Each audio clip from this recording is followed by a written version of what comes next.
Bros. This is the All Bros podcast. I'm Jonathan. And I'm Caleb. And we are a couple of aspiring filmmakers that love to watch and critique movies, but also enjoy a bit of the nerd life.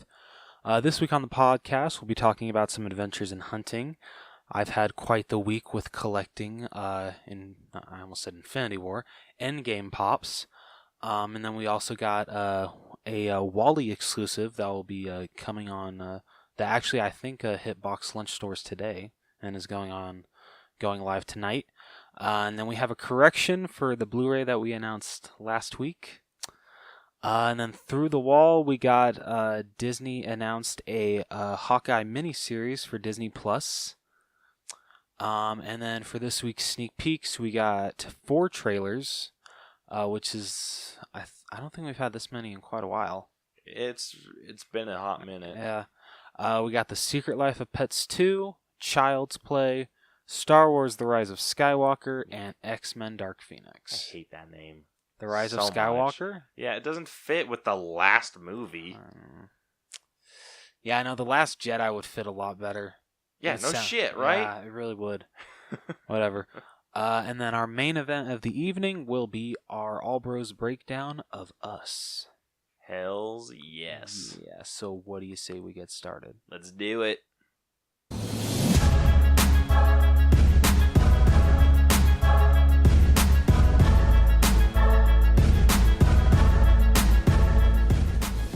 All right, so with Adventures in Hunting, this past week, a lot of the Hawkeye exclusives came out, including the Walgreens exclusive and the Ronin Walmart exclusive. The Walgreens one, when that went live, I missed out on it. So I think it went live on Friday.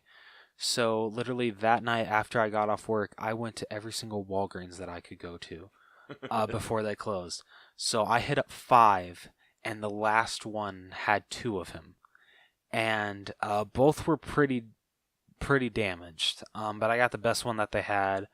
I'm going to try to find him again out in the wild or order him online, but if I don't, at least I got him for retail. I didn't have to pay scalper prices. So what's super damaged to you or real damaged? When there's if there's like a little bit of warping on the side or like it's like warping a little bit on the back. So I'll have to send you like the pictures of what's wrong with the box when I head home tonight. But like I said, I'm really glad that I was actually able to get it. Thank goodness. And then with the Walmart Ronin, I was actually able to catch it online, and I actually I guess because it went live before, but I missed out on it, and I guess I was just like bored one night, so I'm like, I might as well just check it, just to see. And it actually like showed in stock at like 3:00 in the morning. So I was like, hell yeah. So, sent my order and it's already being shipped to the store. And then this morning, I almost said August, April 18th, the Walmart exclusive Rocket, where he's in his Quantum Realm suit or team suit, whatever, went live on Walmart.com. And after refreshing it about like 20 damn times, I was able to get him as well. How long do you wait in between refreshes? About like 5 seconds. 10 if I'm like really trying to push it. But mostly like 5 seconds. So, like, I cannot believe I was able to get these 2. Like, these seem like so hard to get, and I'm just so happy. I just pray that they come in good condition. I'm scared. But usually when I ship pops to Walmart, American Fork Walmart, they come in good condition. So, I mean, like, the last one that I got in bad condition was Void for ECCC. And she wasn't really that bad anyway. Right. So I'm, like, hoping and praying that Ronin and Rocket are okay.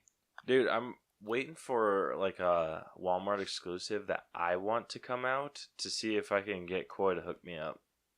Since he works there. Yeah, there hasn't been a Walmart one yet for you. Yeah, like, I think the one that I was like considering but decided against was the Captain Marvel. That one is really cool. It is. I'm really cool. glad I picked that one up. But I think, in the end, I decided not to. That's fair.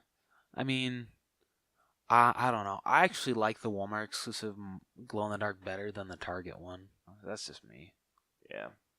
But that Marvel Collector Core one, that looks really cool. Yeah, that one's way cool. I need to call them because I Yeah, still dude, haven't what got the my hell? damn box. I need Like, that Nick Fury. Yeah, there's a.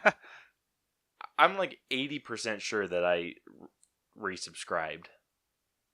Because let's hope they're you still did. at like 20, and it used to be 10 until I saw everyone getting theirs, Yeah. and now I'm like up to 20% sure Yeah, that dude, I I didn't would order. like.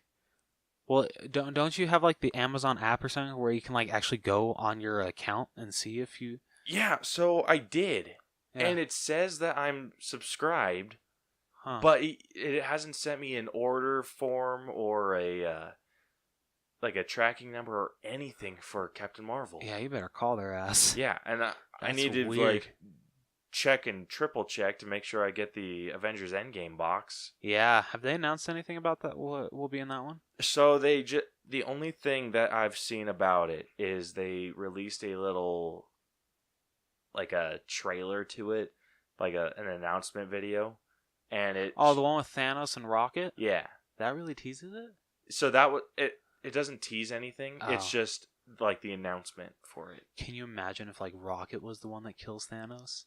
That would be sweet, but he can't do that until after Hulk kicks his ass. Yeah, fair.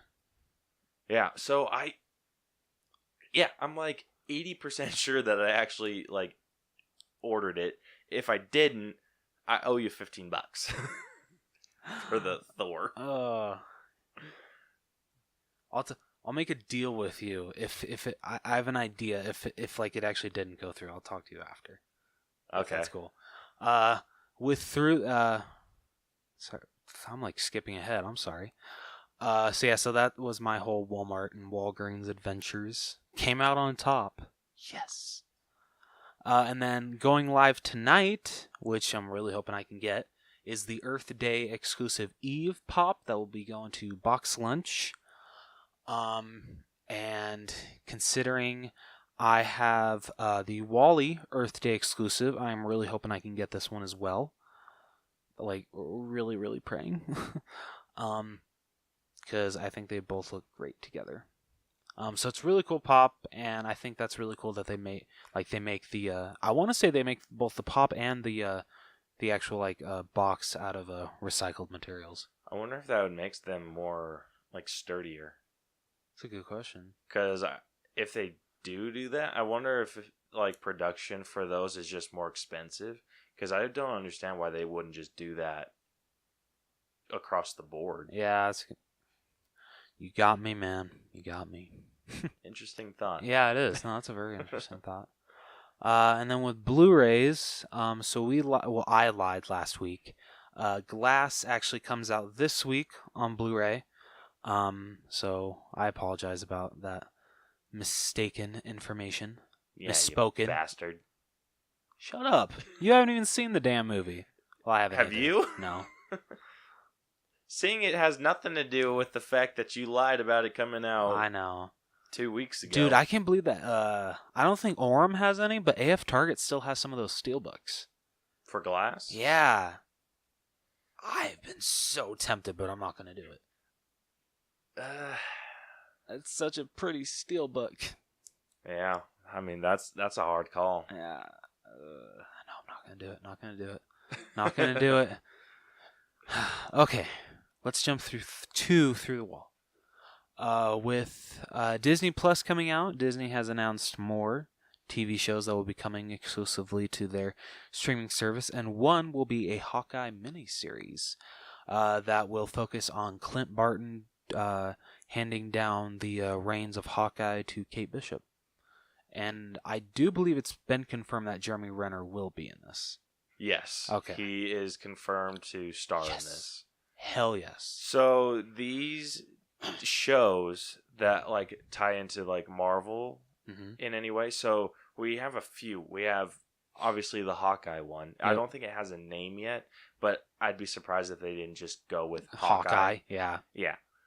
The other one that we got is WandaVision, which I hate. Ooh, that what name. if they called it Barton and Bishop? Barton and Bishop? Yeah. Yeah, okay. It sounded a lot Hawkeye's cooler. Fine. It sounded a lot cooler in my head. Yeah. But yeah, we also got WandaVision, which is Yeah. supposed to focus on Scarlet Witch and Vision. You guessed it, Vision. I hate the name. I do too. But you couldn't have just called it Wanda and Vision? Yeah, or Scarlet Witch and Vision. Or Scarlet Vision? Scarlet Vision. There we go. That sounds a lot better than WandaVision. Yeah, dude, it sounds like something. It sounds like a Fairly Odd Parents special. Where they're going through the TV yeah, like again. the channel surfer thing? Yeah. Like, dude, I don't rough. know. It reminds me of, because I watched it like a couple days ago and it still makes me laugh. When Vicky's flipping through the channels. I don't know if it's for that. It might have been for something different. And Wanda's like, and here's Cosmo with the weather. And he's like, I thought you said feather. And he just smiles at the camera. It's still so funny to me. I don't know why. Oh, it's so great. I hope we're getting punked with that name. Like, I hope Marvel's just being like, haha, just kidding. Or something like that. But the other one that we got is Falcon and the Winter Soldier, which looks pretty sweet. Yeah. And Marvel and Disney have both announced that these shows are going to have stakes that will be applied into future MCU movies, which I think is fantastic. I think it's going to be interesting to see how much higher they can raise the stakes after Endgame. Well, it's just like, it's not really like stakes. It's more like what happens in these shows is going to be canon in the movies. Oh, okay. So, like, with Hawkeye passing the torch on to Kate Bishop, eventually Kate Bishop, the one that we see in the show, is going to be taking on the role of Hawkeye in the movies. Gotcha. And then anything that happens in WandaVision is going to have the whatever happens in WandaVision happens in the MCU. But they died. Canonically. But they died. Just shut up. But yeah, and then same with Falcon and Winter Soldier. Like, if one of them ends up becoming Captain America, that's going to be canon. And they'll be able to do it. I personally would not be upset if Marvel, like, eventually decided, hey, we're just going to do these shows, these miniseries shows. And they don't do movies anymore? Not now. Oh. Like, obviously they need to do more shit, but, like, let's say the next Endgame thing is, like, finished, and they're just like, we're moving strictly to shows on Disney Plus. Can you imagine, though, if, like, after Spider-Man Far From I would cry. From Home, they're like, yeah, sorry, we're done with movies. Dude, I would. You can always watch the other ones, snap. but we're done. I don't even know what I would do. Yeah, right? Seriously, though. Like, that would just be like Thanos snapping all over again. Oh, shit. Yeah, but, like, I'm talking, like, if they just... So, like, if this is, like, their MCU first phase, and if they do, like, another second phase, and maybe the hype for Marvel's just starting to die down a little bit, which isn't going to happen for me, but I do see it happening. Kind of like a Star Wars effect, where everyone's just kind of sick of Star Wars. I mean, not sick. That's a harsh term. I mean, I may say, like, oh, you know, I'm sick of Star Wars thanks to, like, Rian Johnson and everything, but I know I'm still going to go see Episode 9 opening night. Yeah. I'm not going to lie to myself. Yeah. I don't know what else to compare it to. But, yeah, like, if the people start going to see Marvel movies less and less and less. Yeah. Which I hope doesn't happen, but I do see it happening eventually. I would not be upset in the slightest if they went and did strictly the Disney Plus miniseries. What I'm interested to see, because I can't remember how far Infinity War came, but I want to see, and I don't know if you think so too, do you think Endgame can make it into the $2 billion club? I don't see why not. I mean, I think Avatar... Is Avatar the only movie that's made $2 billion? I don't know if it has or not. Avatar has. It has? Mm-hmm. Avatar made over $2 billion. Okay, I see Endgame freaking destroying. Well, I mean, we thought that for Infinity War. Too.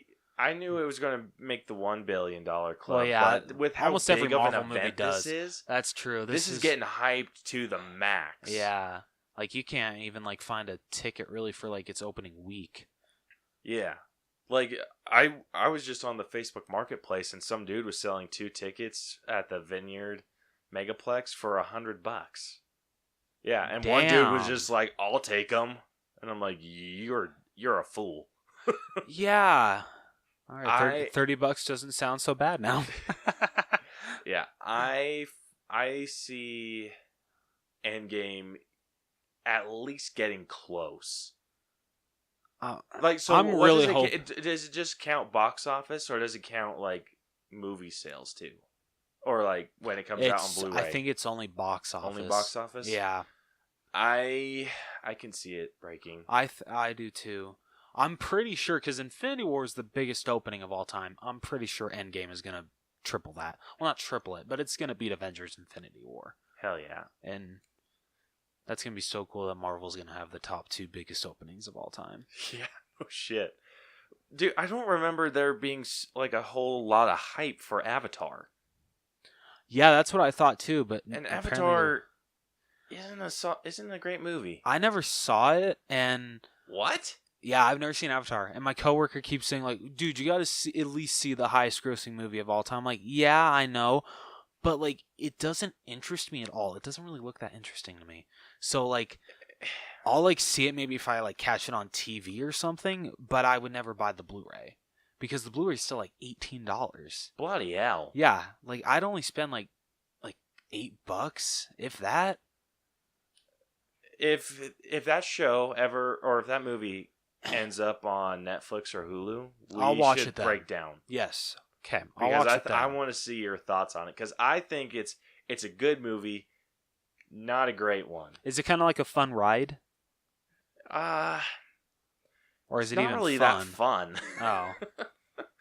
Like it's more of a visual masterpiece. Like I saw it in theaters, and it was freaking stunning.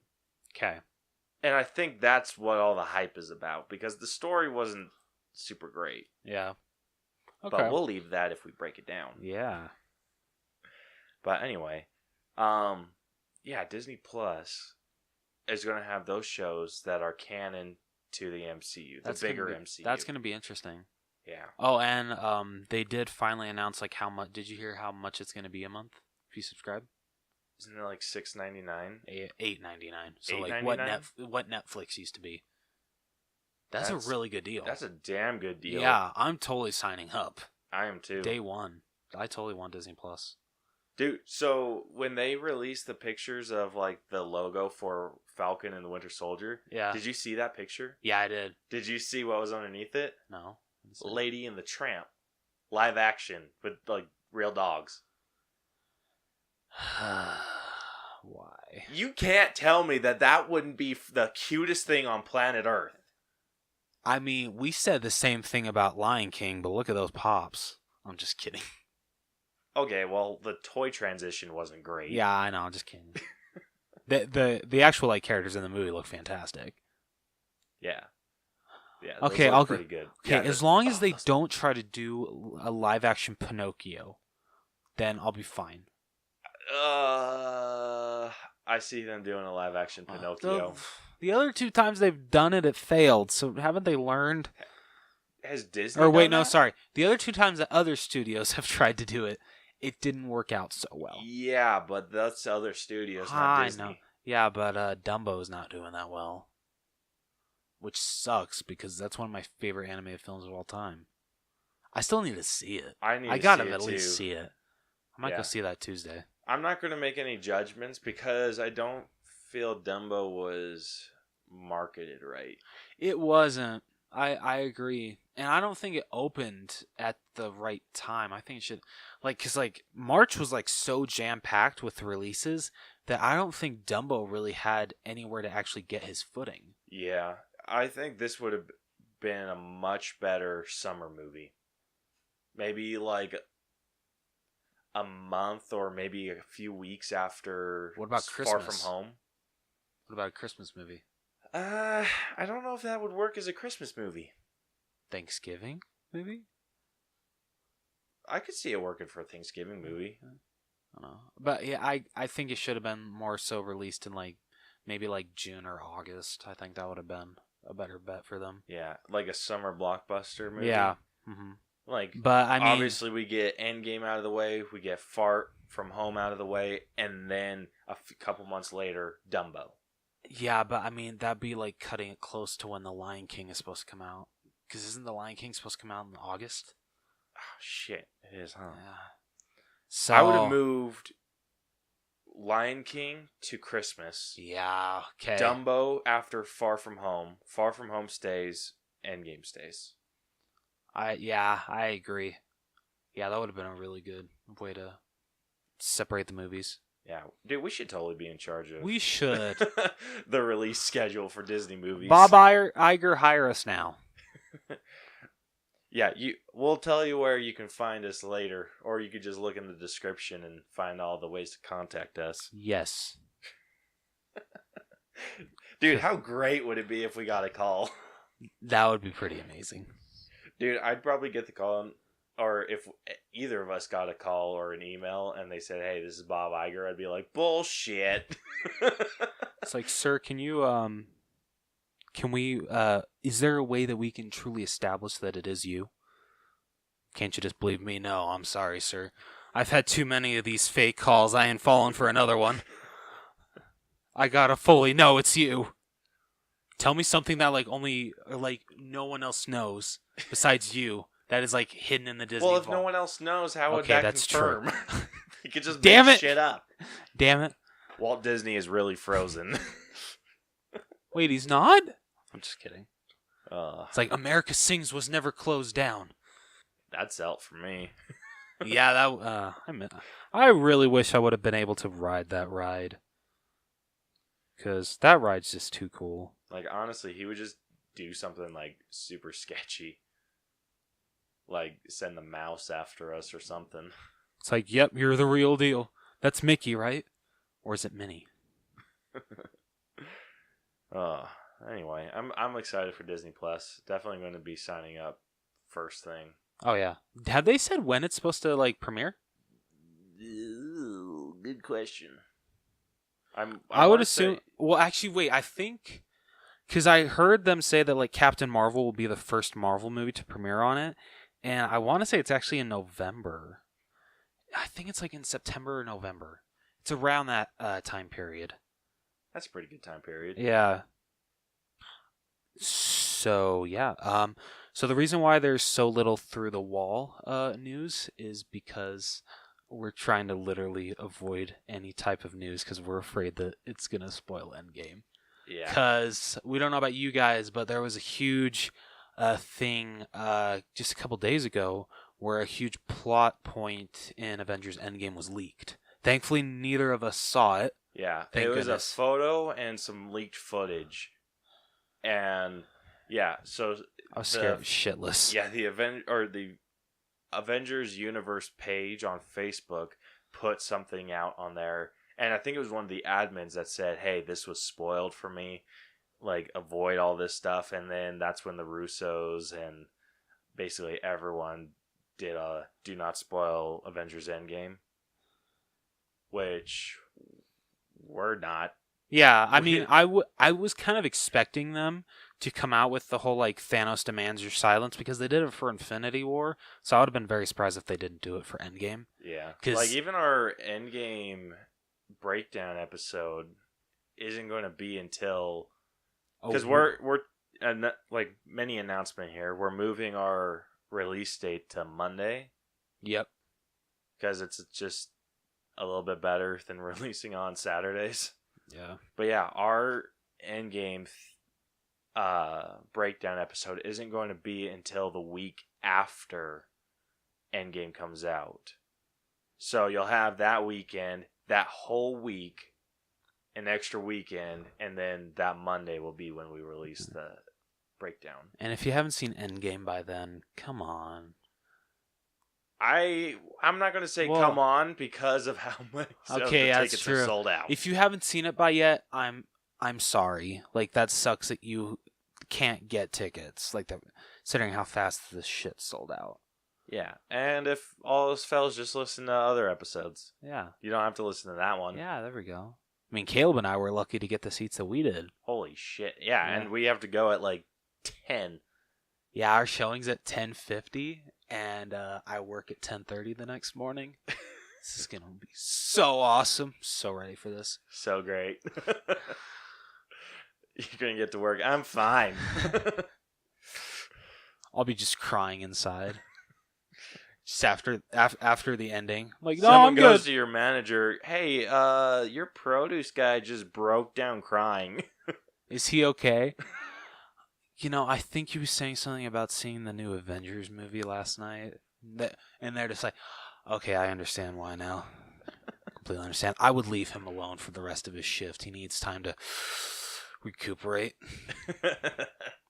Isn't that the word? Yeah, I'm pretty sure that's the word. Okay. All right, let's hope it is.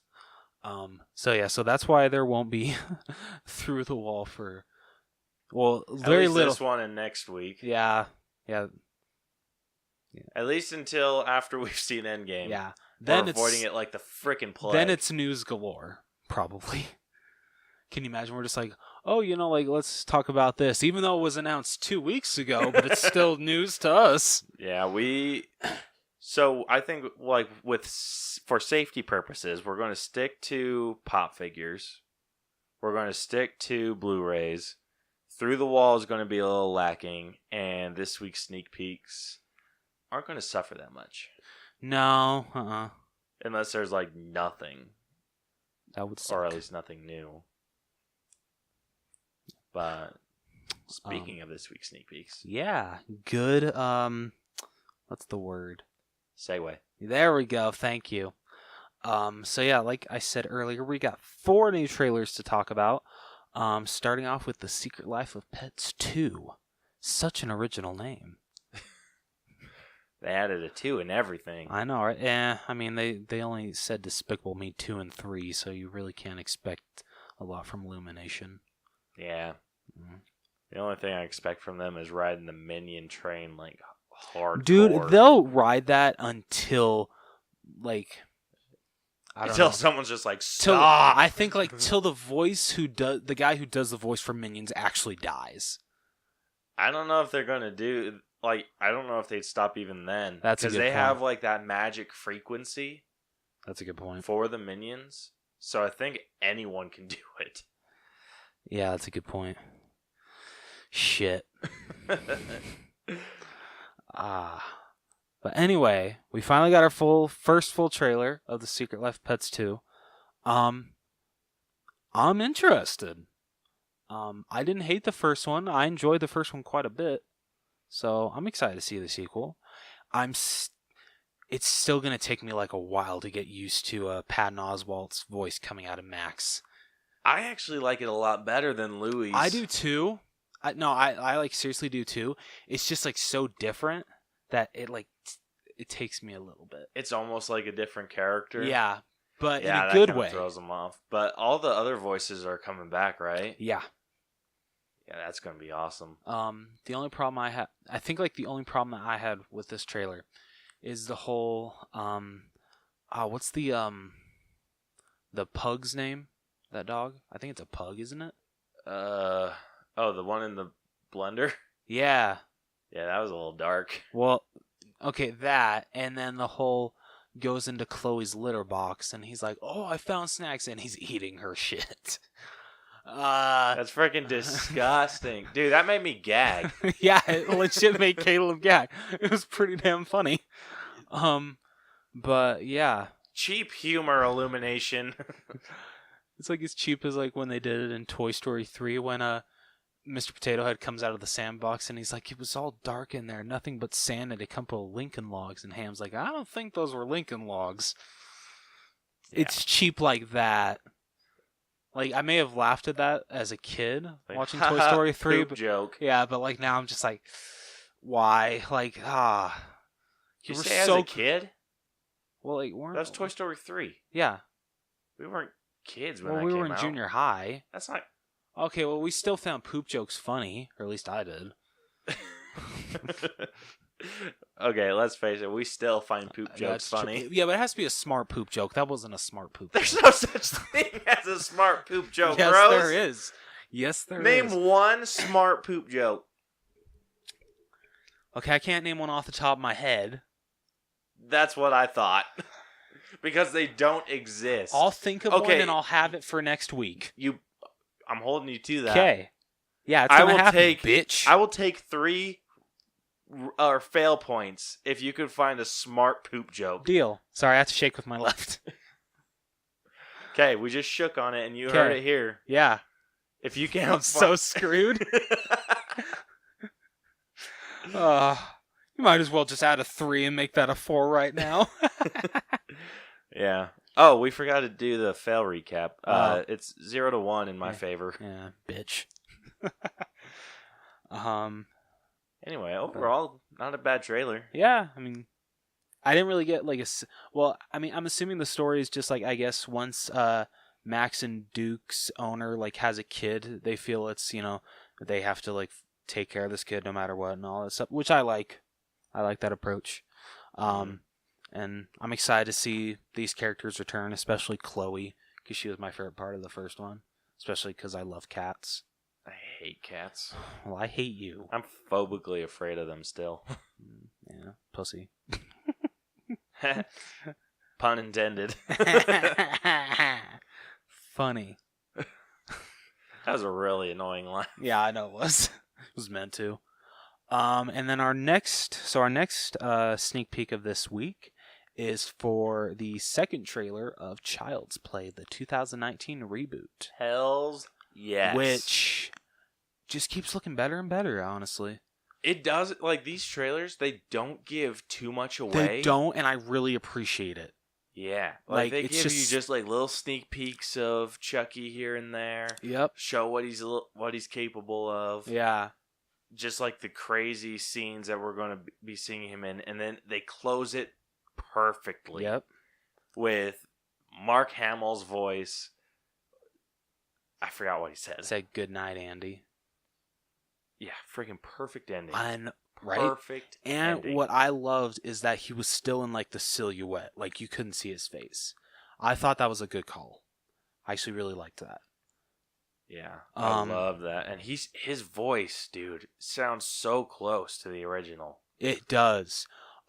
It seems like I feel like he's paying a tribute, but also making the voice his own, which I really appreciate. I mean, at least from like, you can't really tell if he's making it his own. Yeah. I mean, I'm hoping he does a little bit because I don't want it to be more. like a full, not like rip off, but I don't want him to fully sound like Brad Dourif's Chucky. I want it to be a little different. But I'm loving the voice so far. I think so. Like in the scene where we actually see his full head, I think like the CGI is a little sketchy on that. Yeah, I noticed that too. I'm hoping they work on that a little bit. But I think it's really cool, like the whole AI thing, like how I think Kazlan has a little too many things that can be controlled through Buddy. Yeah, no shit. He can control a damn car. That's a little too far.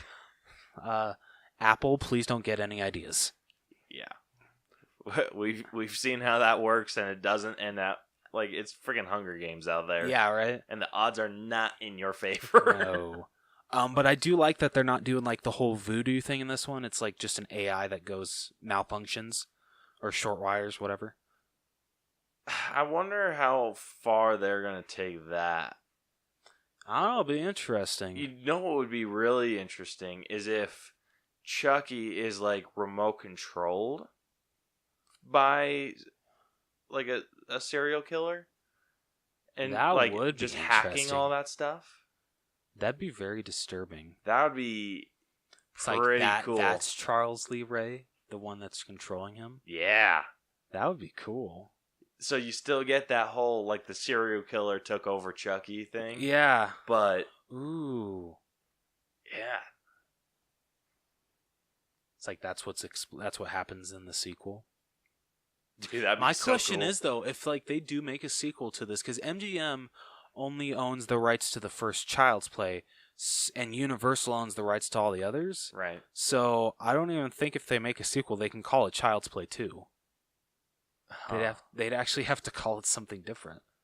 I wonder what they would do. Yeah, it'd be interesting.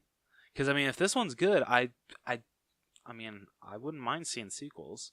Because, like, I love Don Mancini. Don't get me wrong. I'm really grateful that he created the character of Chucky. He's my second favorite killer when it comes to horror movies. Michael Myers will always be my favorite. But the direction he's taking the franchise after Cult of Chucky, I don't love. I'll have to see what he does with the TV show. So I'm actually opening my arms to this reboot. Like I'm very excited to see what they can bring to the Child's Play franchise, and hopefully like not like bring it back to life, but bring something new to it. I'm excited too. Yeah. I hope they keep the humor of the Chucky I do too. movies. I don't think you can have Chucky without him spitting off his one-liners. Yeah, it's not Like, that's Chucky just without that. part of his charm. Yeah, exactly. I mean, as much charm as a psychotic serial killer doll can have. He can have a lot. Come on. Is there anything else you want to say about the trailer? Not really. Yeah. Pretty solid trailer. Pretty solid, definitely. Like, I don't really think I want to see another one, but I have a feeling, considering it's only April and this movie doesn't come out till June, they probably will. I want to see more of him talking. Yeah, I do too. Like you, can we get at least one F word? Like you can get, like we have a pretty decent idea of what he's going to sound like, but we don't know if that was just one line that just sounded really good. I want to hear him True. I want to hear some sentences. Yeah, I get you. That's fair. Anyway. Next up, we got Star Wars: The Rise of Skywalker teaser trailer. Okay, yeah, we're both like divided on this one because I thought it was actually really good. Okay, my issues with this trailer is not the movie itself. I am pretty excited to see this movie. Okay. And the first time I watched this trailer, I couldn't watch it with sound on because I was working. So why'd you even watch it? Because I wanted to see it. Okay. Actually, that's not true. So I listened to like the first part of it, and then someone yelled at me to turn it off. So I just turned the volume down. Oh. So that's why. So I got the first half in sound, the second half without. Okay. So my issues are the name. First and foremost. I'll give you that. I feel it should have been The Force Awakens, The Rise of Skywalker, Last Jedi. I completely agree. But it didn't go that way, and it fails ass backwards. You can blame Rian Johnson for that. I actually don't know, but I'm just gonna blame him for it. Yeah, why not? Yeah, right. The second part, the trailer, the opening sequence, the pacing was slow up until like it started getting to the more actiony stuff. It was slow. Like I felt like, so it opens up with Rey standing in the middle of a desert with this ship coming at her. Obviously, she's like breathing hella hard. Yeah, well, yeah, she's running in a desert. I know. So she's standing in the middle of this desert, and this ship's coming towards her, which we're assuming is Kylo Ren. Yeah, I'm like 95% sure that's Kylo Ren. Yeah, so she's standing, and then it shows desert, but it was too long on the desert before we actually got the ship. I just thought it could be General Hux. Or could it? It very well could be. So it's either Kylo Ren or General Hux. Yeah. I'm calling it. Do you think it's Hux? Yeah, it's either or. I'm not calling either. Oh. It's like huge twist. It's actually Rose. She's like, Finn is mine. Yeah, so it was the shot on the desert that slowed the trailer down a lot. Like Honestly, I disagree. I actually liked that. I I didn't. Like I didn't like how it was like panning, and then you see the ship zoom by. I think you could have gotten the same effect if you would have just had stationary camera, ship just go right by. I disagree. Ooh. Like I said, we're very torn on this trailer. We are very torn on this trailer. Yeah. The ending was alright. Just alright? Yeah. I mean, we got to see some action scenes with C-3PO. Yeah. Can't say I'm super excited about that. Because we don't see R2 at all. R2 died in The Force Awakens. No, he didn't. I'm just giving you shit. I just wanted to see your face. You're making me second guess myself, Rose. Oh, freaking asshole! That was great. Like I had to rewatch that movie in my brain. No, because I want to say he's in The Last Jedi. Yeah, he? Yeah. I mean, not for very long. No, but I was gonna say, like, did he? Oh, that was amazing, asshole. That's what I'm good at. Ugh. But that Palpatine laugh, come on. Yeah, that is probably the biggest selling point for me. Obviously, I'm going to go see it, but this trailer didn't get me hyped for the movie. It actually got me pretty hyped. Yeah. I was already excited for it. Yeah. It didn't do anything for that excitement. It didn't make it less. It didn't make it greater. My level is it's pretty high just because J.J. Abrams is back. So I have a lot of faith. I don't know. From the looks of it, it seems like he's gonna kind of do away with some of the things that Rian Johnson did. Good. I mean, he's already started with Rey's hair. She doesn't have a mullet anymore, thank goodness. Looks way better with how it did in The Force Awakens. So maybe he will retcon. He'd be like, "Oh no, her parents are nobody. She's a Skywalker. She's a Skywalker, guys." Yeah. I'm really glad they fixed her hair. Yeah, all she needed was a guitar and looked like she was about to start singing Achy Breaky Heart. I would have loved that so much if that was the end credit scene for The Last Jedi. That would be awesome. It's like Daisy Ridley, I love you even more now. All right. Is there anything else you want to bash on about this trailer? I wasn't bashing. I was just saying it wasn't a great trailer. It wasn't, but I feel like as a teaser trailer, it did what it was supposed to do. Yeah, I disagree. But it's okay, Rose. You can be wrong if you want. You can be wrong if you want, Albers. Moving on, before I jump across this table. Or desk, whatever. And then, all right, let's move on to our last sneak peek, which is X-Men Dark Phoenix. It's definitely better than haven't we gotten 2 more trailers before this? We have. It's definitely the best one. I'll give you that. This trailer changed my mind from not seeing it in the theaters. I'll catch a matinee or $5 Tuesday it. I'll $5 Tuesday it for sure. But it looks good, and like Caleb pointed out to me earlier, the way that she what'd you say, how the Dark Phoenix takes over her? I don't know if they call it Dark Phoenix because it seems like she's the one that gets called Phoenix because because Cyclops is the one that tells her that the kids are calling you Phoenix.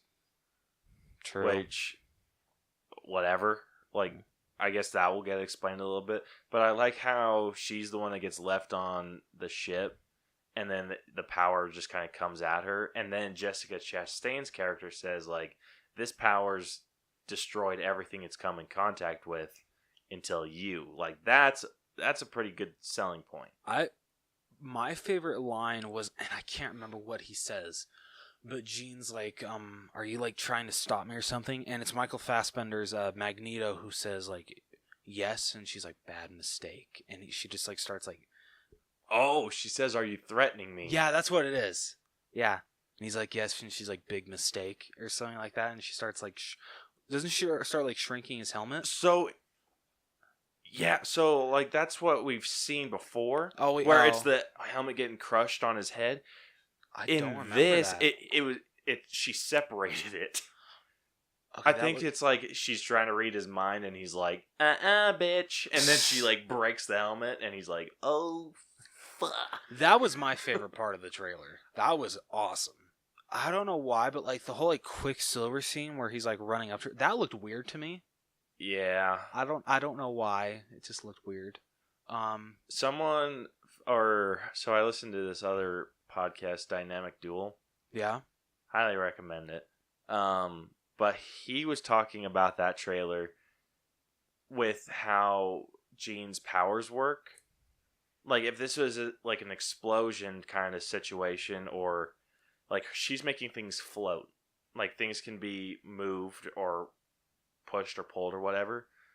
So running on it wouldn't make sense if it's still affected by gravity in some way. Yeah, that's a good point. And then like the only thing was with Magneto, he was actually forming constructs, moving stuff, giving it a way to move, so that way he was able to step on it. Yeah. So I noticed that with that running scene, like, oh, he shouldn't be able to step on that. Yeah. And she was making like eye contact. Yeah, that was creepy, but cool. Didn't really get to see a lot from Cyclops.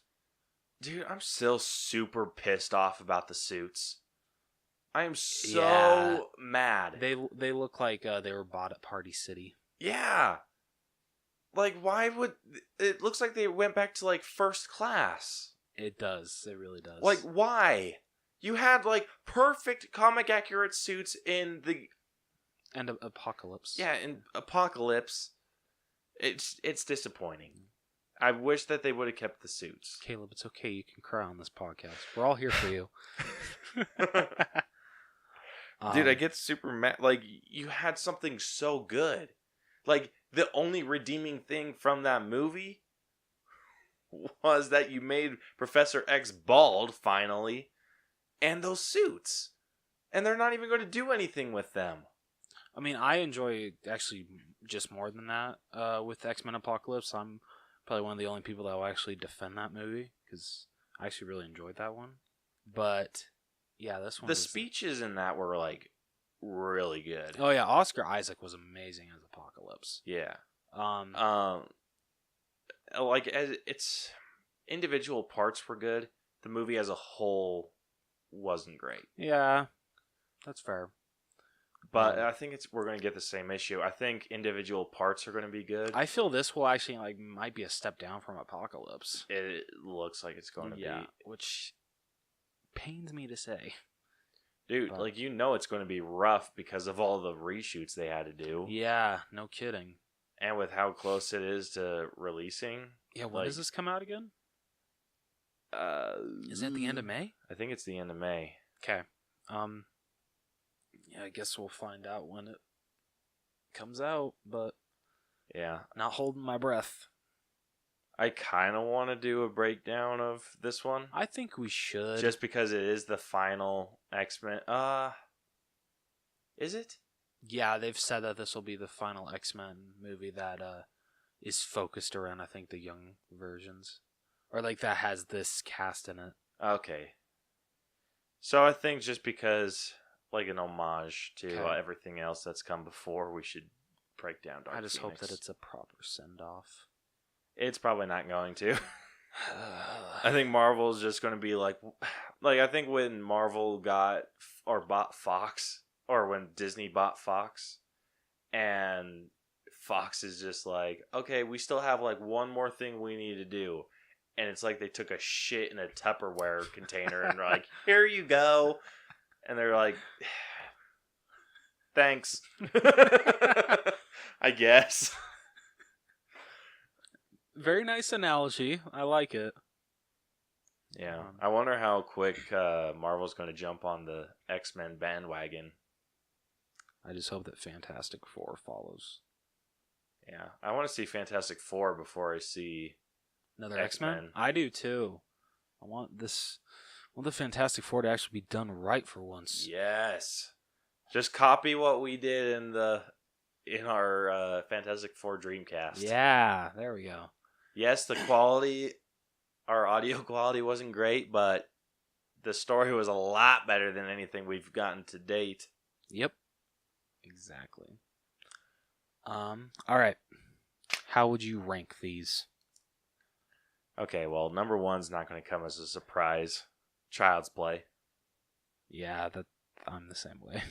Number two, I think I'd have to give to Secret Life of Pets. Really? Yeah. Number 2 for me is Star Wars: The Rise of Skywalker. Number 3, Star Wars for me. Number 3 is The Secret Life of Pets for me. And number 70. No, it's still number 4. Number 4 is X-Men Dark Phoenix. Yep, same. Oh, sorry. I suck at this. Maybe I really should not be the host of the main person who, we switch off every week. Maybe I shouldn't do it. Maybe it should just always be you. I don't know. I know, I'm just kidding. But as you can see, I'm not good at following instructions, apparently. What instructions? You just have to read off the list. Okay, following a script, that's what I mean. As you can see, I'm not good at it. We don't have a script. It's somewhat of a script. It's an outline. Fine, outline. I'm not good at following outlines. Like, how is this a script? This week's sneak peeks: Secret Life of Pets 2. That's not a script. It opens me up to more lines. That doesn't make it a script. Bam, bam, bam, I win. You're the worst. And your point is? Let's just get on to the main event. Fine. It's main event time. Let's go. It's time! Time for the main event. Let's play a game. That was the worst intro to the main event that we've ever had. Yeah, I know it is. Shut up. Come on. I'm trying here, okay? Not my hardest, but I'm trying here. What? What? You Hey, should be trying. I'm sick, okay? I'm trying, okay? Just get on with it. I don't know where I'm going with any of this. I really need to start shutting up because I'm just speaking gibberish right now. And it's making no sense, and I feel like I'm sounding really, really stupid to whoever's listening. So, so like Caleb said, let's move on.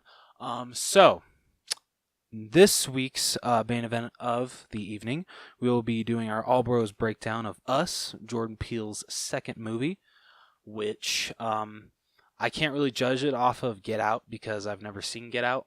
I know everyone can boo me right now. I know a lot of people are booing me, whoever's listening. I'm sorry. I apologize. And I have the damn movie. I just haven't watched it yet. So good. I good. I'm surprised they didn't release a Steelbook for this one.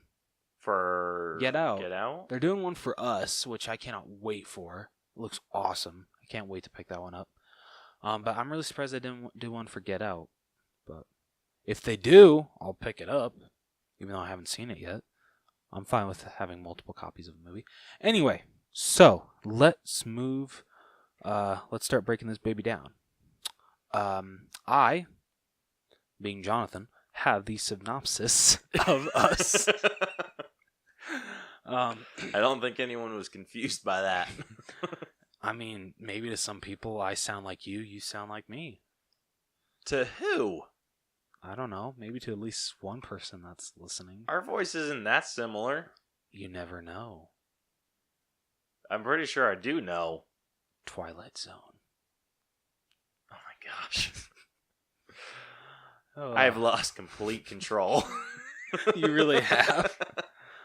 All right. So the plot summary of... I almost ate my mic there.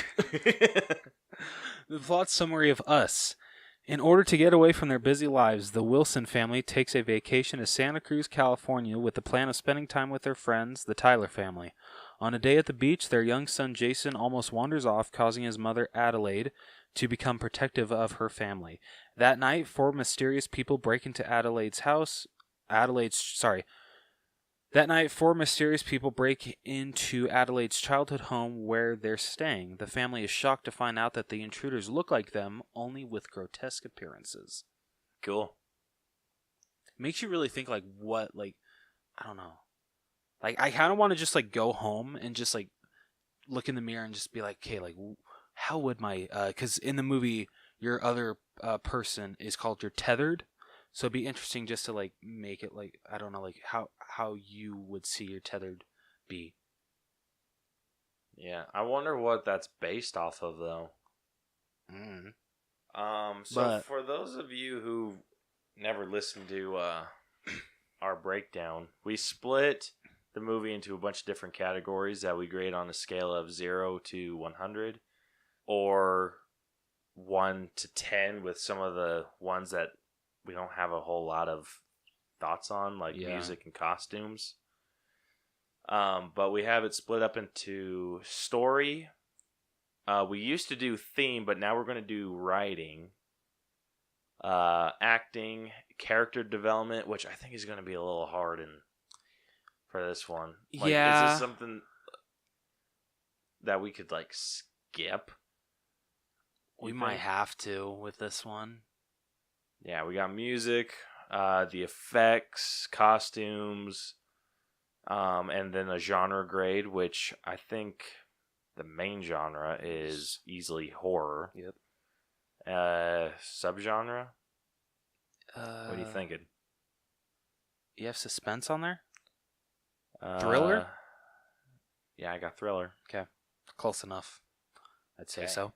Then we come to our final grade at the end, which is like a normal grading system. So starting off with story, I think this story was super compelling. It was pretty solid. Like I think I told you this a couple days ago. Like I thought it was kind of just gonna turn into like a home invasion, but like with their tethered, well, like like their what's the word? Okay, so before we like move into story, maybe do you think we should like explain like what the tethered are? Yes. Okay.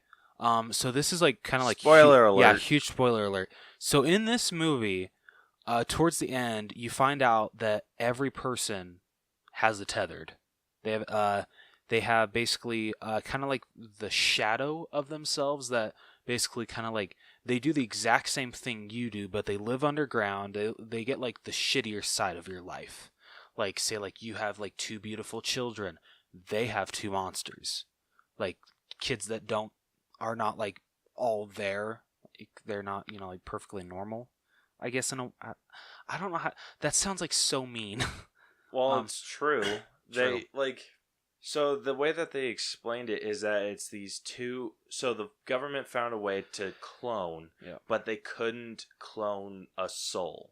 Yes. So it's like 2 people, 2 separate bodies sharing a soul. Mm-hmm. But they like look similar, and because clones and everything like that. Yeah. But there's the soul that's missing. Yep. And so that's the monster side. Like, yes, you have these 2 beautiful kids with souls and joy and laughter, and then these 2, like your tethered, have, like you said, the monsters that are just these soulless beasts, basically. Yeah.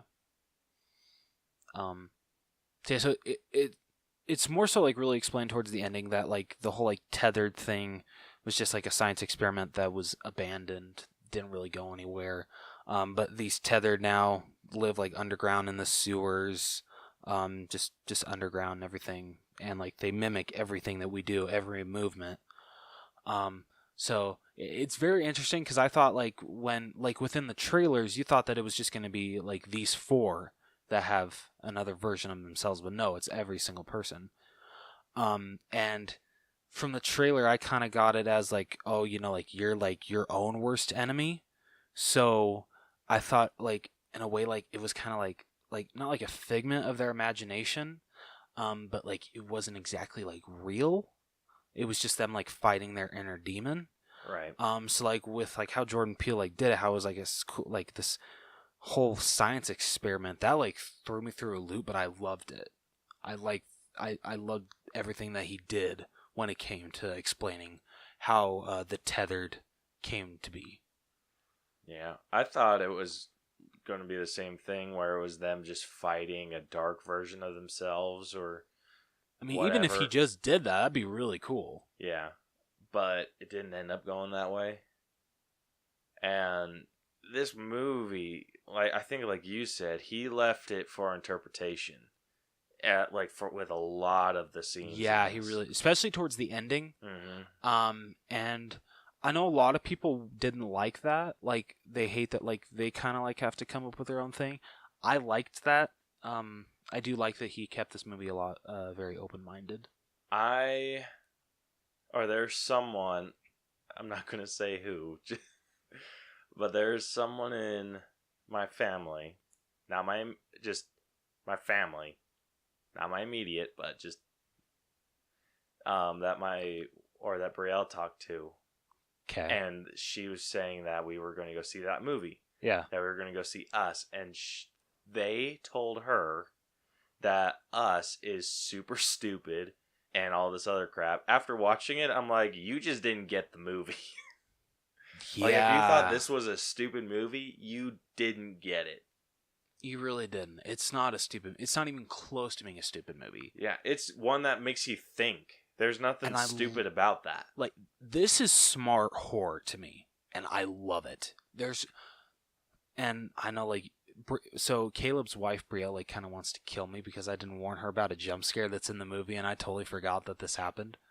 But literally, okay, how many jump scares were in the movie?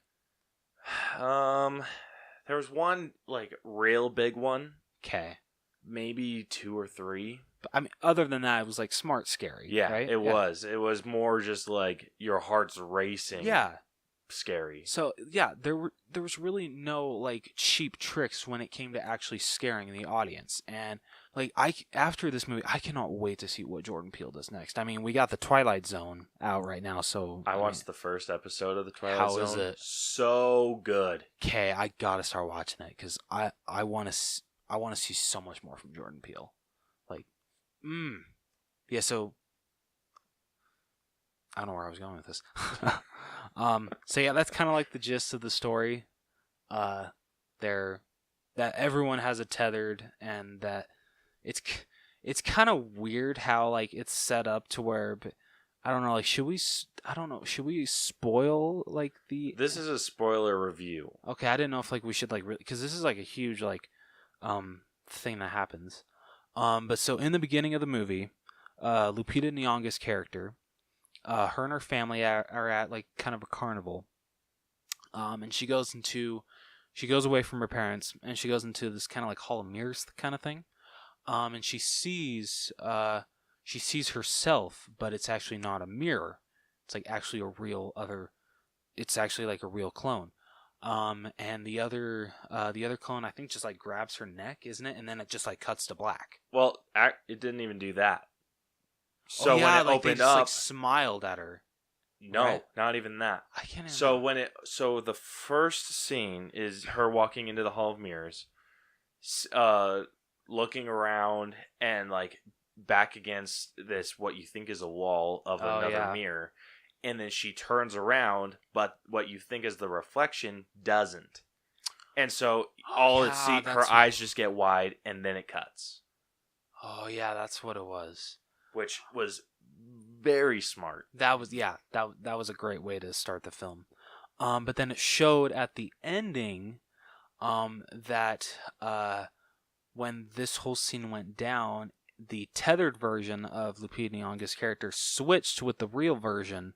So the real version was stuck in I guess like the tunnels or sewer, whatever they want to call it. Yep. With the other tethered, where the clone basically adapted to her world. She learned to talk and all, which still like astonishes me that she was able to pick it up like that.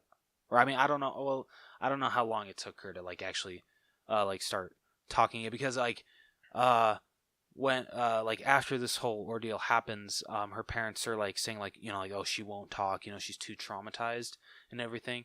And like after you see what happens at the ending, you're like, oh, I know why she wasn't talking. It makes sense now. So when Lupita Nyong'o's like clone, or like who you think is the tethered, when they start coming up from the ground, she's like the only one that can actually like talk. The other ones just kind of like grunt. So after you like, you know, like see the ending of when they're switched, like, okay, that makes sense that she's the only one that can talk. And then like she has like a raspy voice. It's like, well, she was, you know, like basically like choked to death. Yeah, so choked out. yeah, so like her larynx was destroyed, so it makes sense. But it's like a trippy ass ending. And then like the tethered kills the original Lupita Nyong'o's character, and her son is the only one that actually knows, because all the other tethereds die. Well, actually, wait, no, the family's tethereds are killed, but then like this whole like, it's like hard to explain this movie.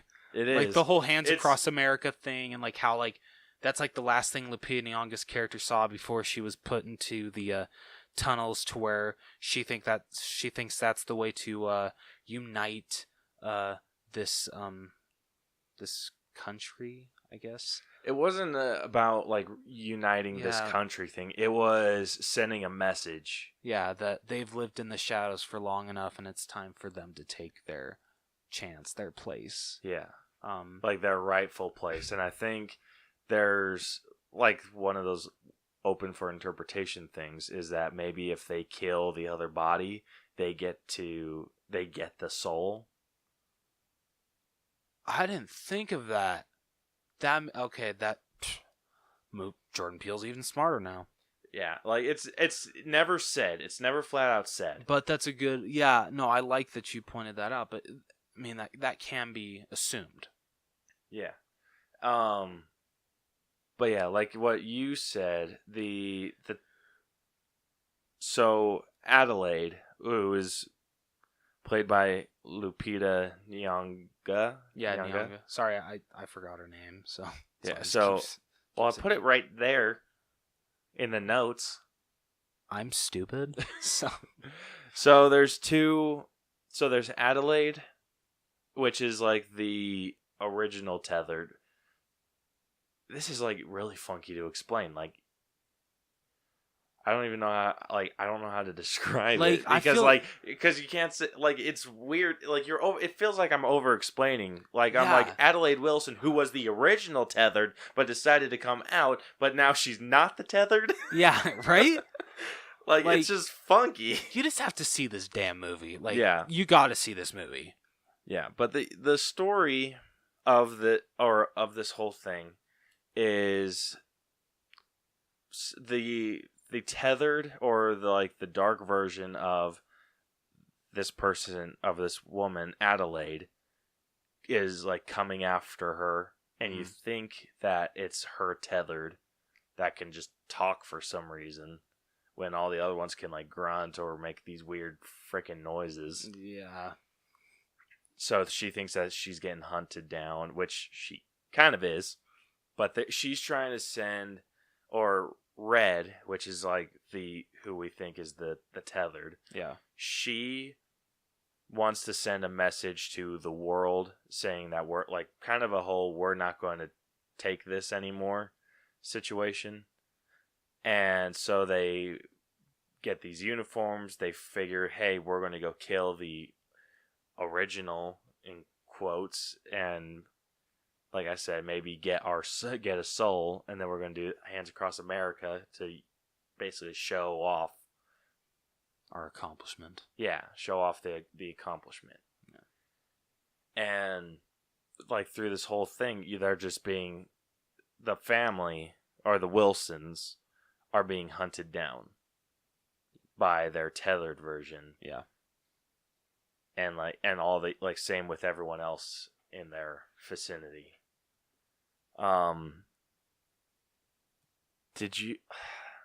This is a real funky movie to explain. It is. Like, I can't, like, how in the hell do you like pitch this? Yeah, right? Like, could you imagine the pitch? It's like, okay, so there's these people that live in the sewer, but they look like this family. And then they hunt down this family and they kill them. But guess what? The mother of this family is actually one of the tethered. And you're just like, okay. Like, there's no easy way to explain this movie. But There really isn't. but the story is just amazing. It really is. Like, there's no way to explain this to someone who hasn't seen it. Yeah. Like, there's nothing that I can compare it to. Like, I'm honestly amazed they were able to even put out trailers for this movie after watching it. Yeah, like, exactly. Anyway, what do you think with the story? I'm thinking like a 95. 95? Yeah. I have very few problems with it. I have very few issues with it too. I think it was very smart how they were with the way that they repeated the opening scene. Yes. And just gave us a little bit more information, and then a little bit more information, and while telling this really compelling story, and it was like a terrifying thought. Yeah, extremely terrifying. But at the same time, like, I thought that it would have been a little bit more interesting had it been just the family. But I thought it was going to be like more supernatural. Yeah. In a way, but it wasn't. So that might knock it down a little bit, like 90. I'm thinking 90. Yeah, I'd agree. Okay, the writing. The writing was incredible. It was fantastic. Like, every line had its purpose. There was a little bit of, like, nonsense chatter. Yeah. I mean, but, like, even, like, the comedy for this really worked. Yeah, like, this was a perfect mix of, like, just intense horror or intense thriller with the splashes of comedy that we get with Jordan Peele. Yeah. Like, one of my favorite scenes, and I think it's like it's something that you could easily just like throw out and forget, is with Winston Duke when he's sitting on the couch and Jason's running by and he grabs the pillow and throws it at him when he's running by and he's like, quit running. Oh yeah. Like, super throwaway thing, but I remember my dad doing that. Like, he would tell us to stop doing something but wouldn't bother to get up from the couch, and he would just throw stuff at us. Or, like, he would try to hit us, and then he'd, like, miss because we were running. And, like, the family dynamic felt very natural, and I feel that really did. Has a lot to do with, obviously, how they acted it out. Yeah. And I bet it had to do a lot with the writing. Mm-hmm. Were there any lines that you had issues with, or any? No, not really. Yeah, I'm trying to think of anything that I had issues with. I think I had some issues with some of Jason's lines, the youngest or the son. Yeah, okay, I'll give you that. Some of his were just kind of unnecessary, and then they and when I say unnecessary, just more of a unnatural thing for like that age of a kid to be saying. Yeah. Okay, I get that. Same with the girl too, but she was an amazing character too. She really was. So, what are we thinking? I'm like between like a 90 and a 95. 90? I'm thinking 90. Yeah. Okay, acting. So we got Lupita Nyong'o playing Adelaide Wilson and Red, which is her tethered version. Winston Duke playing Gabe Wilson or Abraham, his tethered version. Lupita and Winston are probably best well known for playing Nakia. Come on. Yeah, Nakia and Umbaku in Black Panther. Mm-hmm. Shahadi Wright Joseph played Zora Wilson and Umbre. And this is her first big role. That's And, amazing. Yeah, and like the only other thing that she's credited in on IMDb is Hairspray live. And that wasn't really that good. Yeah. And then Evan Alex played Jason and Pluto. I actually didn't even know the kids' versions of their tethered had names. Well, okay, wait, no. I knew that Jason's one did Pluto, but I didn't know Zora's did Umbre. Yep. I don't remember them saying Umbre. I think she might have just said it once. Oh, I don't okay. think it was like something they dived into. Okay. But yeah, Evan Alex, who played Jason, Yeah. he hasn't been in anything other than like a mini-series stuff. Did you and say he short was in films. Sesame Street? Yeah, he was in Sesame Street for Okay. like one episode. Oh. That's where he got his acting chops. That's where they make you a star. He also played Nick Fury in Baby Avengers, which is another TV miniseries. I love it. Yeah. So this is basically the kids' first Like big role. movie. Yeah. And they both did great. They did amazing. I know like we're going like in character order, but I just gotta say with Shahadi, is that how you say it? Shahadi. Yeah, That's how I'm Shahadi. gonna say it. How she played her tethered like Umbre, it looked like she was having the time of her life. Hers like stuck out like almost the most to me. When it Hers came to did tethered. stick out the most to me. Hers was amazing. Like her like facial like gestures when she would just like smile at them. I was like, damn girl, you're good at like not even like saying anything. This is amazing. Yeah. The only person that I think topped her was Lupita. Yeah, I would have to say so too. Yeah. The only person. Like Yeah. Winston Dukes was aight, and Jason's was good. Like if I had to rank how they portrayed the tethered, sadly Winston Dukes would be last. Yeah. Same. And then it'd be Lupita's, Shahadi, and those are like neck and neck. Yeah. Then Evan, then Winston. So, because I loved Winston Duke's character, but I feel like I wish they would have like had his tethered to like be able to like do more. I'm kind of glad that they focused more on the kids. Like Okay, yeah, I I'll think give you the that. kids were more of a psychological threat. Yeah, that's a good point. Winston's was more of a physical threat. Yeah. Considering how he just like snatched that baseball bat out of what's his name again? Gabe. Sorry, I forgot his actual name in the movie. Yeah, like I'm okay with with them kind of throwing Abraham away. Yeah, it was interesting though, like how like he freaked out like when he took like Winston Duke's Gabe's glasses. I'm sorry, I keep calling him Winston Duke, but he took Gabe's glasses, and like when he put them on, he's like, whoa, like he was like freaking out and everything. So it's interesting to point out that when it comes to your tethered, if you have like bad eyesight, they don't get glasses. Doesn't matter. Mm-hmm. So, all right, so let's go through each one. Lupita Nyong'o was absolutely amazing. Absolutely, like this amazing. is her damn movie.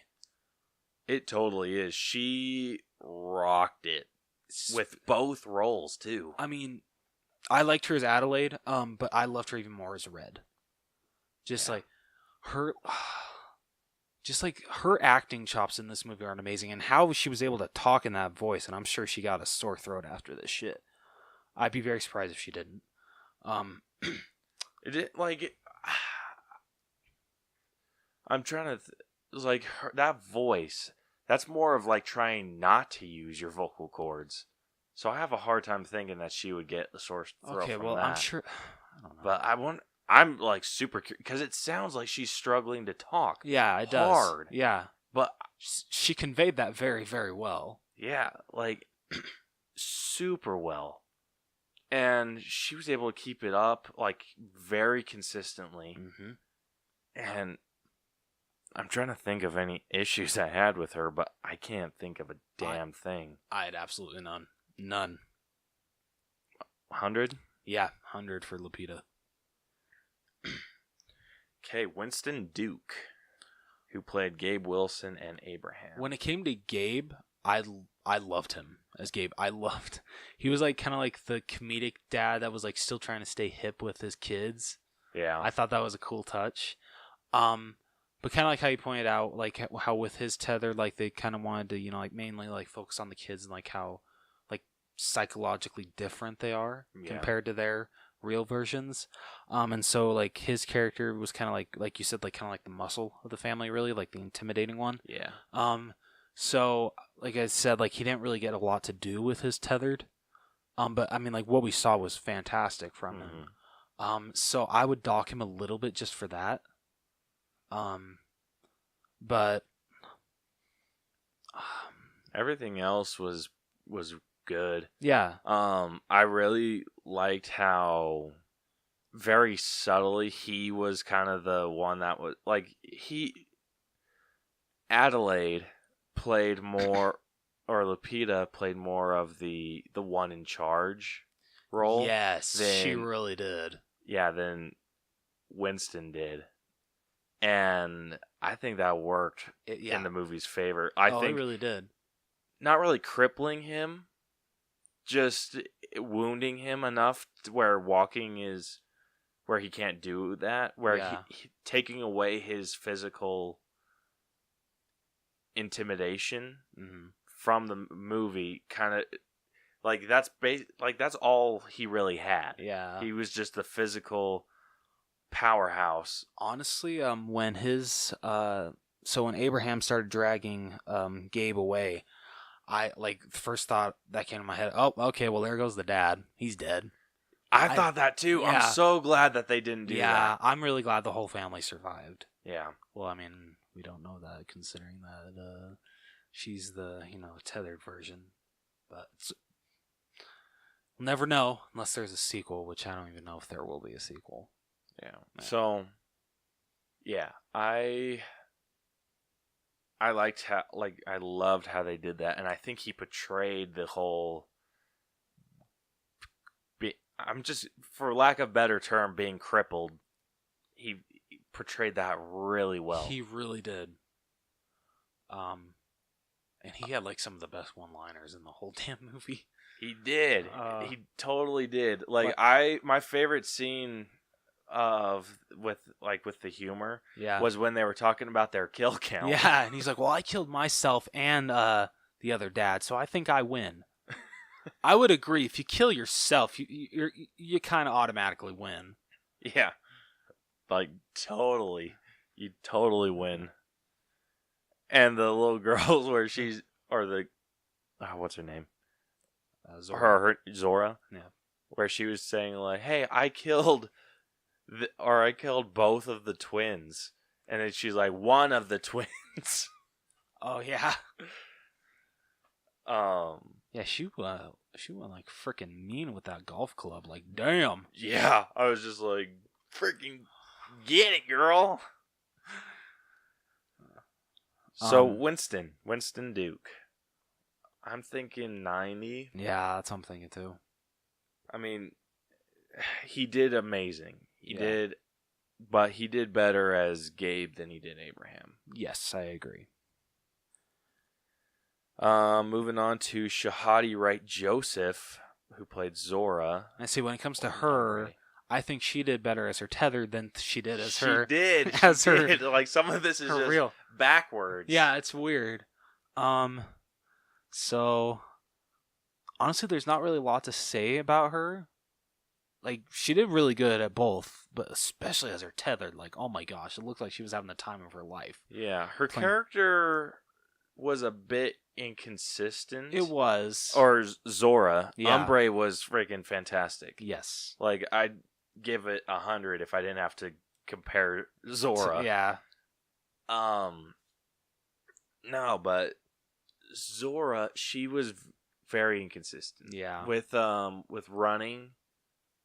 running away, and being like frightened to like a complete badass. Yeah, that was a little hard to take in. I can agree with that. You think maybe the same grade as Winston Duke? 90? I want to actually give a little lower. An 85? Maybe not even that low. Maybe like an 88. Okay, 88. Yeah, just because Umbre didn't have a huge role. It was an amazing role. Yeah. Don't get me wrong, but not a huge one. And because Zora was in it more. That's a good point. Yeah, so 88. Yeah, I'll give you that. And then lastly, we got Evan Alex, who played Jason and Pluto. And I think he was the perfect mixture. He was. He really was. Like, if I had to compare, their the normal to the tethered, so Lupita did good at playing both. Mm-hmm. Winston did better at playing his normal than the tethered. Shahadi did better at the tethered than she did normal, and Evan did perfect with both. Yeah. I mean, yes, there were some lines that were just kind of like, but I feel that was more of a writing issue than an acting issue. I think he did the best that he could. He did. I don't know, with him, I'm thinking like a 95. I'm thinking 90 because of, so it was the magic trick thing. Oh, the whole, lighter thing? Yeah. Okay, yeah. So, that thing, or, so that whole situation that he was doing, that was a little weird. That was. At some point, you gotta be the voice of reason, with mom and dad. Throw that out. Yeah, you got a good point there.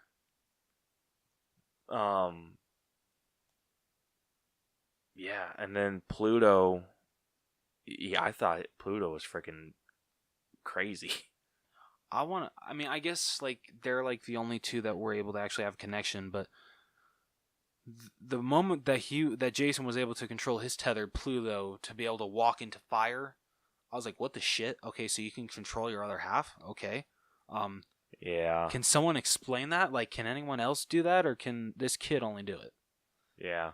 That was weird. And I wonder, it could either be, my theories on this are either that they need to train themselves to not copy, or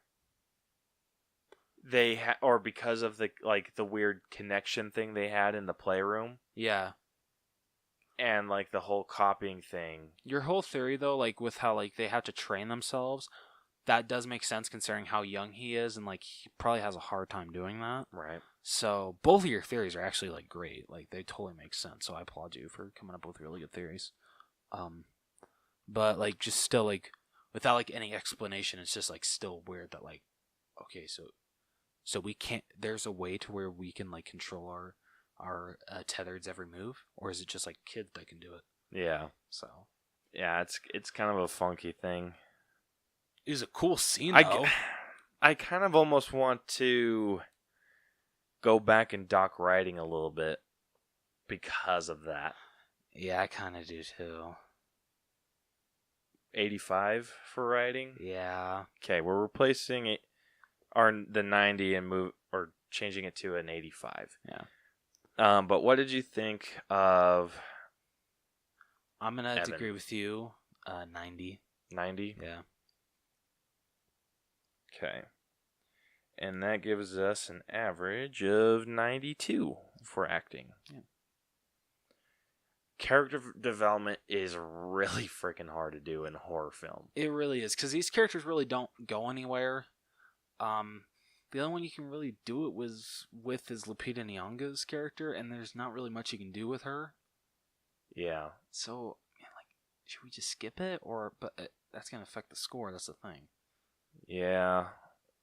Let's try and do what we can with Lupita. Okay. Because Winston, Shahadi, and Gabe, Zora, and Jason, they didn't really have anywhere to go. No, it was just them reacting to the things happening around them. Yes, I agree. Adelaide, on the other hand, was more her reacting and changing her thoughts about the things going on. Yeah, because I think she had an idea or a better idea. Yeah, that's a good point. So, with her development with Adelaide, she went from someone who was really nervous to, like, she was just nervous throughout this entire thing. She was. It made sense. Yeah. I think you can kind of justify because she used to be one of the tethered. Yeah. And kind of doing the whole replacement thing. That could show a little bit of development. Good. But then it's like also kind of backtracking, which because we were introduced to that character and then it going back, she did a lot of she still felt at times that she was connected to the tethered. And I only know this because, like, I thought it was like a whole, like, seeing her, like, with the scene with Umbre getting thrown and dying on the tree. Yeah. I thought it was a whole seeing her daughter die thing. At least that's what I would have assumed had Brielle not spoiled that Adelaide was actually the tethered. Yeah, see, when I saw it, I actually never picked up on that, so I'm just like, wait, what the hell is happening? Yeah. So at the end, I'm like, oh, okay, that makes a lot more sense now. Yeah. So you kind of see her like a guilt almost. Yeah. And it, like, she portrayed it really well. She really did. Like, seriously. But there wasn't a whole lot of development. No, there really wasn't. Especially, like you point out, with, like, the whole switch thing. That kind of really like, makes the character development not really go anywhere. Mm-hmm. It's just backtracking. Yeah. Like, it goes somewhere. Like, you follow the tethered going from being a tethered to being the real one. And then it just kind of reverts back. Yep. And I wonder if there was like a switch when she did end up killing the original, because after that, it felt like her personality changed. It did. That's a good point. So I wonder if killing the original affects the tethered. That's a good question. Find out in Us Too. What are you thinking? I don't even know. What are you thinking? I want to say like 85 because it's not great. It's not. But like we've pointed out, it's very hard to judge character development. It is with super this hard. kind of movie. Like, we need to figure something out to do with horror that kind of replaces character development, because there isn't really any development in the characters. It's just that it's like an established character just reacting to a situation, like situational. Rating the kills, I don't know. Yeah, so we're gonna just go 85 with this until we come up with a fix. If you guys got a fix, yeah, please let us know. Yeah, because this is rough. Music. Oh my gosh, I loved it. Especially like the music that's playing at the beginning after the whole like thing at the fair, and it like is panning out from that wall of rabbits, and like the anthem that's playing, like I got like freaking chills. Like as I was playing, I'm like, okay, well I'm downloading the soundtrack right when I get home. And then their whole like the tethered mix on the song, I got 5 on it. That was freaking awesome. Just I thought it was a really good soundtrack. It was a pretty solid soundtrack. I kind of want to dock it for the F the Police song. Why? It didn't. I don't think it fit. Like, it was a funny gag, but it went on too long. Yeah. Okay. So music's out of 10, right? Yeah, out of 10. And Like an 8? I'm thinking 8. Okay. Effects. This is They had some like damn good ones. yeah, very good practical effects when it came to blood and guts. Yeah. Blood looked real. How they were able to actually, like, I love when they actually use like practical effects, like when it comes to like someone having like a stab wound or something. I love it. I don't even know if a lot of people use digital when it comes to that. If they do, it's super obvious. That's true. It's a lot really easier to do obvious. practical effects when it comes to a stab. But I never questioned any of it. The blood looked real. Yeah, there wasn't a damn thing that I saw. The effects were really good in this movie. Yeah, I'm thinking 10. I don't know. I have nothing. This is out of 100. Oh, it's out of 100. I'm thinking 100, dude. I have nothing wrong with it. I'm thinking that too. There was like nothing wrong. The effects were fantastic. Mm-hmm. All right, so we're going with 100 for effects. Now costumes. This one's out of 10. Okay.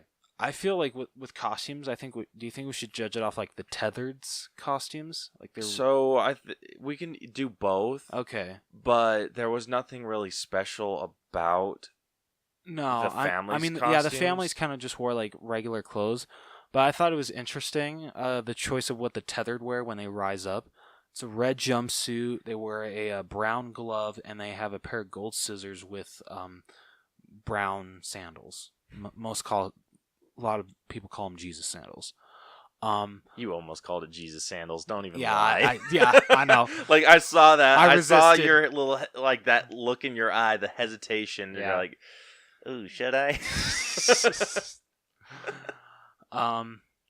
But like when they all were grabbing this uniform and everything, I'm like, okay, well, one, where the hell did you get all these red jumpsuits? Where did you get these sandals?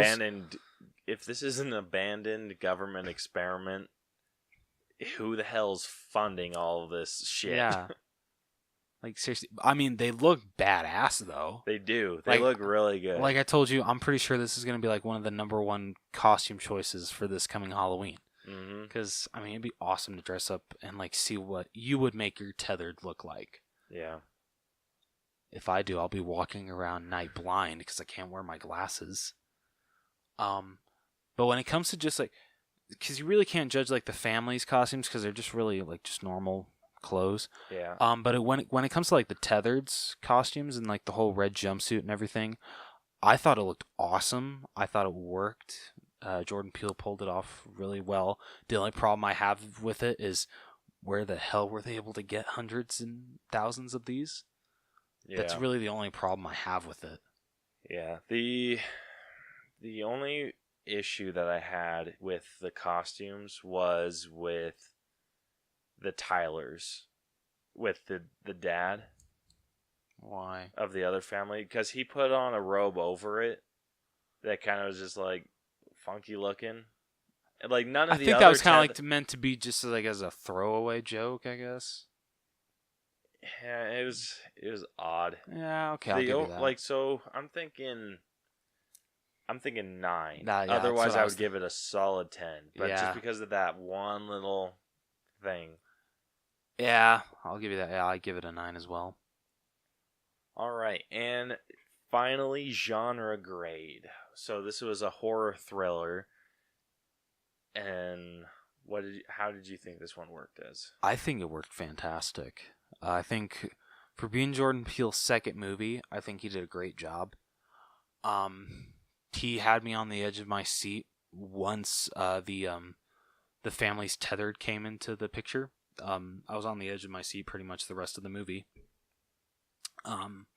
All of his scares were genuine. Like, they weren't like jump scares. They were smart scares. The way he intense, yes, just like heart racing, yeah, stuff. And like I said, there were the few jump scares, but I can honestly let that go. I can too. So for a horror thriller / suspense, I think he pulled it off close to masterfully. Yeah, I 100% agree. I'm just a little bit of a bitch when it comes to horror movies. Yes, So you are. I was just so worried about jump scares Yeah.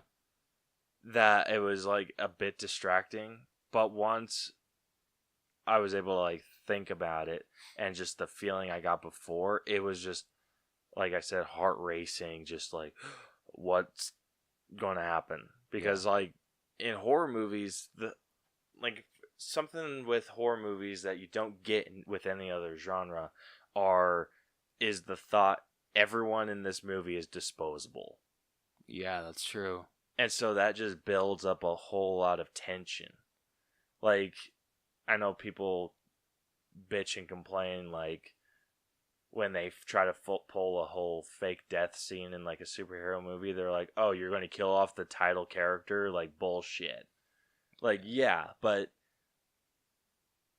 you gotta, like, think through that almost. Like, they don't know that. Yeah, that's true. That's a good point.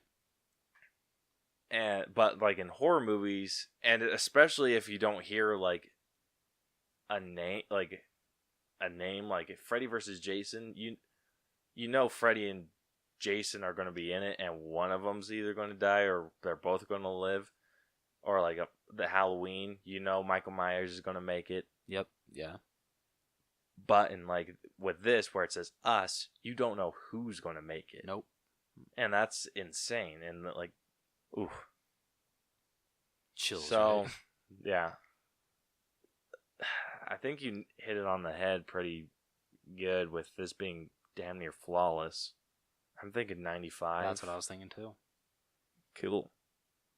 95. And that, our dear listeners, brings us to our grade for this movie, which is A-. Very well deserved, A-. Very well deserved. For a minute, I thought it was actually going to be a B+. It seemed like it. It did for the longest, and then it just like, Yeah. boom, through the end.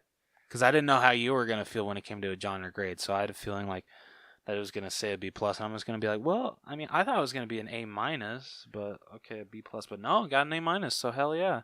Yep, definitely an A-. Let's actually see what the I just like score barely was. made it.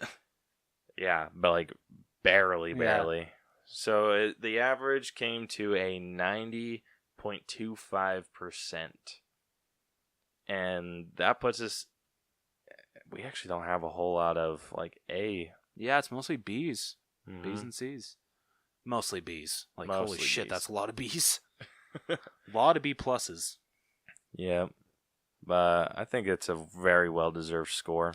Yes, I completely agree. Well, cool.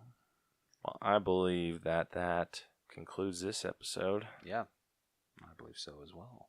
If you like this episode, want to check out more of our stuff, we are on iTunes, we're on Google Play, Stitcher, SoundCloud, iHeartRadio, Radio Public, and Spotify. Our stuff is also on YouTube, so you guys can go check that out. New video should be headed your way soon. Yes, very soon.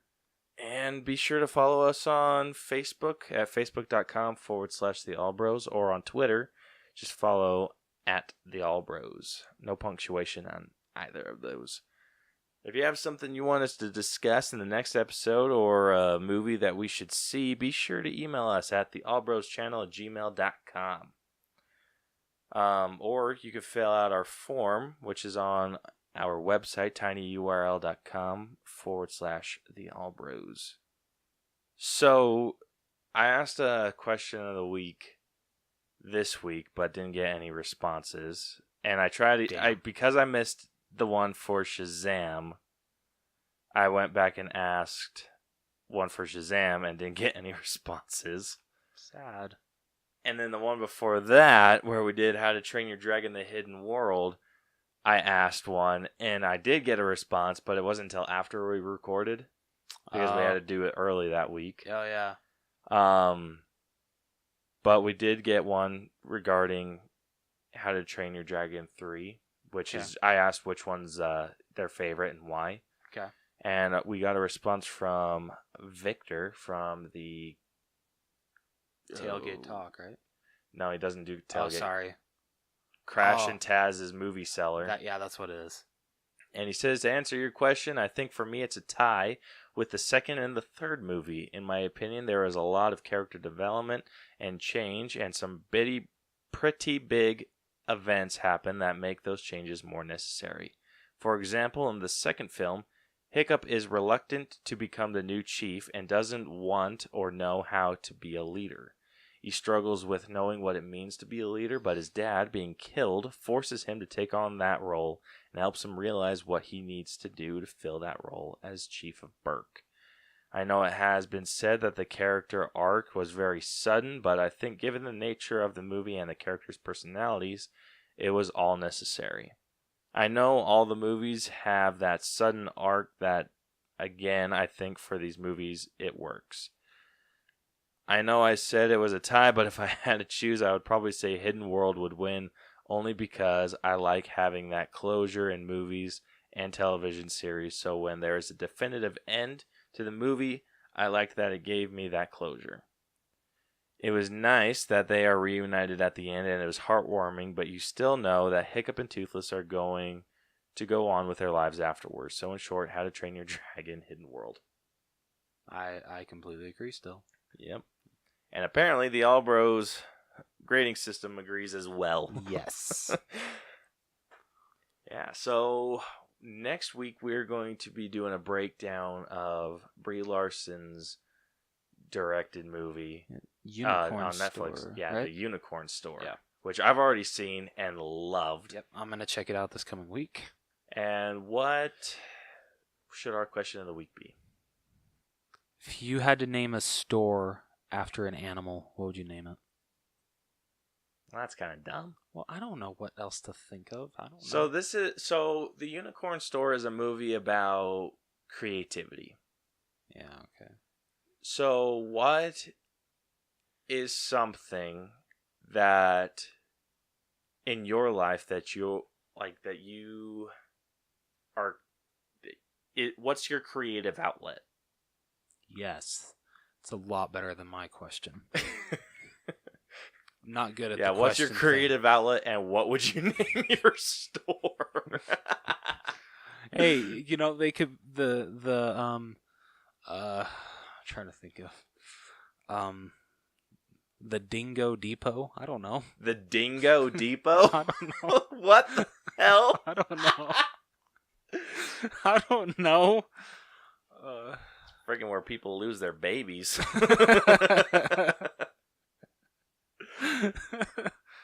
Okay, so that's the question of the week for next week. So, yeah, be sure to answer that on either Facebook or Twitter, or, like I said, email us. The links on information that you need to do, that's all in the description. But until then, this has been the All Bros Podcast. I'm Caleb. And I'm Jonathan.